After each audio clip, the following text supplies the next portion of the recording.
Ambassador Donnelly, it is great to be with you, and thank you for having us here in your residence. Well, thank you very much, and it's not mine. It belongs to the people of the United States. I tell guests, they say, we really like your home, and I say, well, I own 1/330 millionth of it, is what I do. But you're enjoying your small ownership of it at the moment. Yes, I am.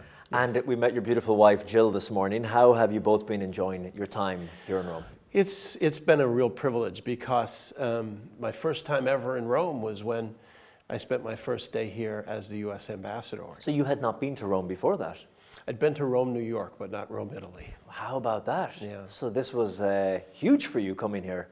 It was very different, yes. You know, my life, having been in the House of Representatives and in the Senate, my life was Indiana and Washington and our country, and the places I traveled to were Afghanistan and Iraq because I served on the Armed Services Committee. And so my time was spent making sure our service members were safe, they had what they needed. And so, you know, the trips to Iraq and Afghanistan, Rome was not on the back end of those. Rome was not on the list. Yeah. And you mentioned Indiana, but your background is fascinating because I know, fellow Irishman, I wore the green tie for this. Thank you. Joe Donnelly, but you were born in New York City. I was. I'm only second generation. Okay. So my grandparents came over from Ireland and settled on the Lower East Side of New York. We kid that when they looked, they had enough money for one bus fare, and that's where the bus ended. Yeah, you know? Like so many other Irish. Yeah. Well, the whole neighborhood was. My mom and dad actually grew up on the same street. You were in your teens, were you, when you left New York City and moved to Indiana? I was. So I've been out there 45 years now. But you don't consider yourself a New Yorker? I consider myself a Hoosier. A Hoosier? Yes. So when people go there, they go, are you an Indianan? I immediately know they're not from Indiana. Yeah, you're a Hoosier. You're a Hoosier. But yes. Difficult, I saw in an interview you talk about a pivotal moment in your childhood when you were, was it 10 years of age 10. only? And it was your poor mother, she passed away. My mom passed away from breast cancer when I was 10 years old, and you talk about something that turns your life completely upside down. And imagine being my dad with five children. I was the youngest of five, and you look and you go, and he basically sat with us and said, you know, we'll get through this. We'll be okay. You know, people said to me over the years, they said, well, your dad's at work, nobody's at home. How did you not get in trouble? I said, I was more scared of my dad than the police. I saw it.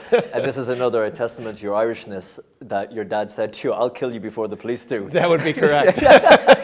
But that was kind of a reminder of to behave. Yeah. But he was gone when it was dark and he was back when it was dark. That's so right. You guys were on your own. We were. Your Catholic faith, the Irish Catholic background, growing up in a Catholic family, was it important to you, or was it just something that was cultural? Or? No, it was very important, and this goes back to you know, my dad's character of being fairly quiet with us. But I found out, like when I was in my 40s, that one of his friends, he said to him, he obviously never said it to us, but he said to him, he said, if I didn't have my Catholic faith, I don't know how I could have gotten through it. So that's how important it was. I was obviously an altar boy at St. Martin's Church in Amityville, New York, and you know, those were the schools I went to, and that's where your life revolved around. And what was it about the faith that you took comfort from? Was it the familiarity of it? Was it the family connection? It was just a core of who we were. I mean, we never knew different, right? This is how we lived, this is who we are. What did you want to do, Ambassador, when you were growing up? Because I know when you went to Notre Dame, you were there in Indiana. You had a printing business for a while as well. What did I want to do growing up? It's about as far from this as it could be. Really? I wanted to be the center fielder for the New York Yankees. Okay. That was my dream. That was the dream. Yeah, but I didn't hit as well as I needed to, and I didn't throw as well as I needed to, so it never quite worked out. But I had the chance to go to law school, and my family had a little business that I helped with. They had a division out. They started a little place out in the Midwest too, but I practiced law, you know, in Chicago for a while, and then back home in Indiana. Then did you, in your mind, gravitate then towards a life in politics, or as you were growing older and going through university, you were looking at your future. Where were you thinking you were going to end up? Well, it was interesting how I wound up in politics, because it goes back to the church again, that I wound up on the school board for the local Catholic high school. And the way I wound up on it was I got a call. This is very Catholic. I got a call, and they said, "Hi, this is the school board. You were just elected to be the new member." And I said, "I am not a candidate. I was not." And they said, "We know so-and-so resigned, and you're the new one." And I said, "Well, I have so much to do right now. I don't really have time." And they said, "Well, if you want to say no, you have to go visit the bishop personally and tell him." Okay. And I was like, "When's the first meeting?" Yeah, exactly. You were like, okay, sign me up. That's the terms here. And you want politics, look no further than a school board. And from that, and I had known the local Democratic candidates from helping them in various things. It was around 2003 that we were very worried about the Iraq War and how things were going. And the local folks in the Democratic Party came to me and said, would you consider running for Congress? And I did. And I lost the first time, but it was close. And they came back and said, you were supposed to lose by 20, and it was a whole lot closer than that. Would you consider doing this one more time? And the situation in Iraq just got tougher and tougher. And being from a state like Indiana, I mean, our whole country sacrifices. But in so many from Indiana. But so many. In my first 8 months when I was in the House of Representatives, we lost 8 young men in the first 8 months, which was about 4 times the national average. Wow. And politics, such a difficult game, such a dirty game as well. The strength to kind of operate within it, do what you thought was right, did that come back to your childhood again, kind of having to fend for yourselves, you and your siblings? Pretty much. And then the other part is being in a place like Notre Dame, Father Hesburgh, who, a legendary president, a legendary civil rights figure in the United States. He was the head of our school. And before I headed off to Congress, he was a friend. And he sat with me and said, don't do what's easy, just do what's right. He goes, and then it'll all work out. But isn't that difficult in politics? Because often the thing that's right may not be the thing that is popular. And you need to do the thing that's popular to get the votes. Well, the interesting thing that goes to your point is in 2008, I won my election by 37 points. And in 2010, after the health care vote, which wound up providing health care for 20 million more Americans and is extraordinarily popular today, was not extraordinarily popular then. Yeah. And so in 2008, I won by 37 points. In 2010, I won by 1. Wow. Yeah. But you try to do what you think makes sense. When you were appointed ambassador to the Holy See here in Rome, I remember I came to your residence here and you had a summer party out in the garden and you made this speech and you said it was quite emotional for you to be appointed as the United States ambassador to the Holy See and that it meant a great deal to you. Why did you say that? Because from my family history and from what my dad went through, I'm sure my dad and my mom, if they came in the house, would wonder why I was here. They'd look and go, "What are you doing here?" Faith is a big part of my life, of our family's life. And so, and being here was never like on the projector. President Biden is a close friend, a wonderful friend. When he lost his son, Beau, I was sitting there thinking, this is the unthinkable, that you lose a child. And so we all tried to... Whatever about losing a parent, losing a child. We all tried to provide him with the love and support that each of us in our own small way, because he's the vice president at the time. And, just to be there for him, that you look and you go, well, here's a really special friend. And when he called me, and said, "Would you consider this?" Well, number one, he's the president of the United States. So you say yes, because it's your country. And then number two, he's your friend. And so, I remember telling our kids, well, I was just asked this by the president, and they were like, you've never even been there. So you The what? closest you've come is St. Anthony's in South Bend. So, But your kids then thought of the pasta and the gelato as well, and they were saying, Dad, we encourage you to do this. We think this That's would be a good correct. idea for everybody involved. that's right.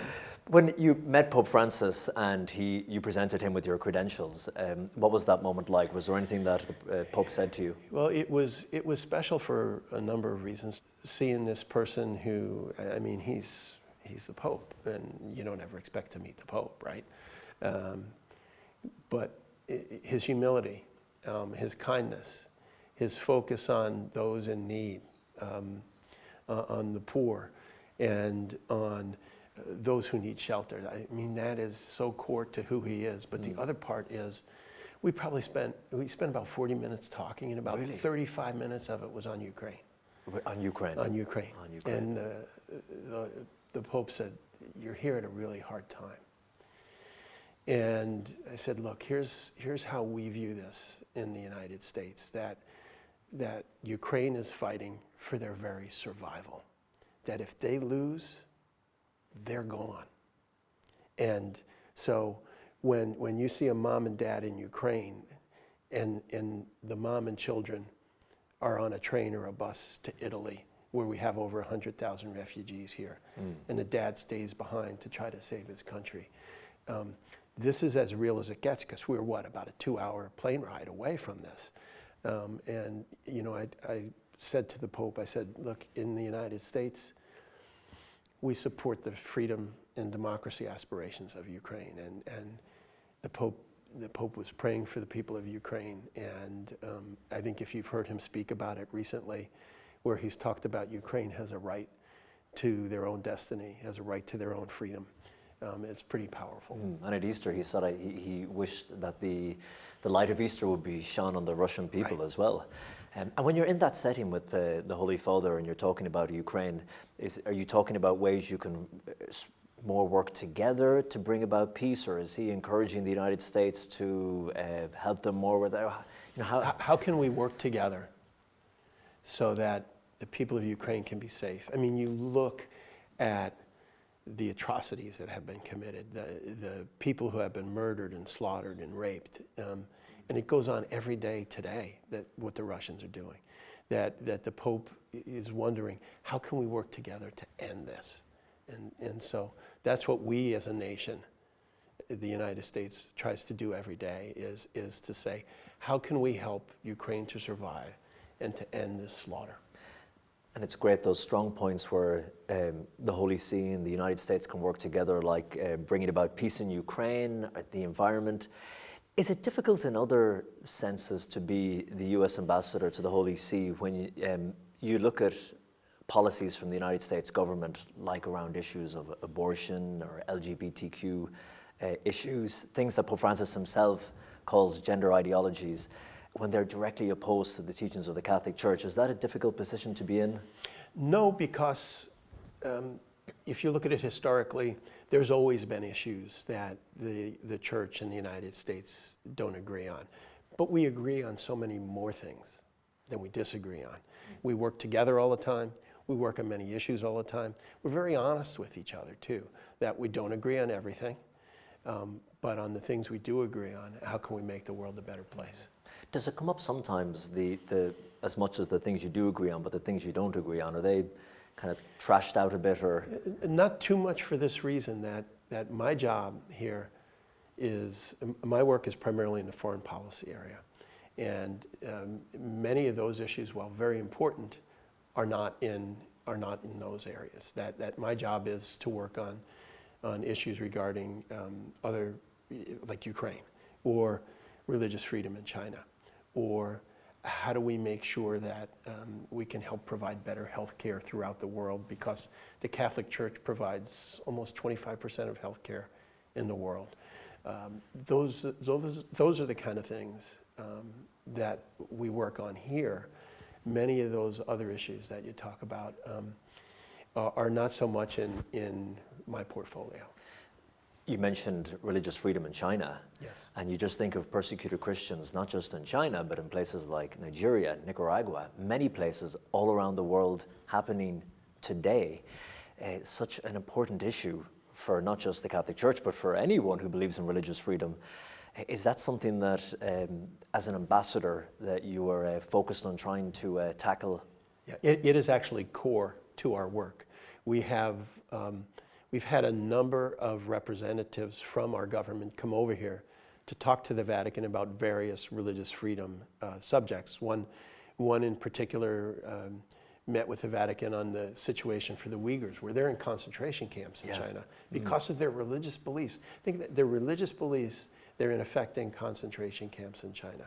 And then persecution of Christians and Catholics in China as well. And then you talk about other parts of the world. So our mission here very much includes the mission of making sure there is religious freedom. What can be done, do you think, to help these persecuted Christians more? By people like the United States and the Catholic Church. To have a strong voice at every turn, to stand with those who are being persecuted, as opposed to standing with the bullies who are giving them a bad time. Do you think enough has been done now? Well, we can always do more. What is next, Ambassador, for you? What are your goals as Ambassador here in Rome? One of the goals is to see peace in Ukraine. But you know, you hear a lot of folks say, well, we want peace. You see there was a rally here not too long ago for peace. Well, I'm very, very much for peace, so is the United States. But what is peace? Peace is something that provides justice and is durable. And peace is not having half your country taken and then you go, okay, let's call it a day. I mean, we've seen that back with in 1939 with Hitler, those kind of things. And so what I hope to do is try to help provide information to the Vatican regarding Ukraine, that we work together on these things, also with the other ambassadors here who are all shoulder to shoulder supporting Ukraine, so that we can achieve peace there, that we can have more religious freedom, that the Catholic Church in China can flourish, because the Chinese government obviously is doing everything they can to make life impossible for the Catholic Church in China, for Christians in China, and not only for Christians, but for Uyghurs, for the Dalai Lama, for all of these folks. And so how can we help provide more religious freedom? And interestingly, actually, with we talk about religious freedom, and we see Christianity decline in many parts of the Northern Hemisphere anyway, and many democracies turning their back kind of on religious values. Do you think there is a place for religious beliefs in politics? Well, I think it's at the core of almost everything we see, even if someone's not in a church on a Sunday. They still have core values that they learned that help to guide what they do, that the things that are important of making sure that people have a place to stay, that children can be fed, that rights are respected. Those are all religious values. Those are all values that Jesus taught us. And so those are the kind of things that I think people learn in their core. And in the United States, it still does drive so many voters when they go in to that ballot box to mark it, doesn't it, their faith? It does. When you look, their values are the values that come from their faith. Final question, Ambassador. Your mother who passed away when you were only 10, or your father who worked so hard to provide for the 5 children, what would they think now if they saw you here as the ambassador for the United States to the Holy See? They'd think that they showed up at the wrong place. They'd say, don't you, you're like the guy who's out on the street cleaning up. I mean, we always laugh about that. Look, they just worked so hard. My siblings and I were the first generation to ever go to college. And for something like this, it's like, Joe represents the United States?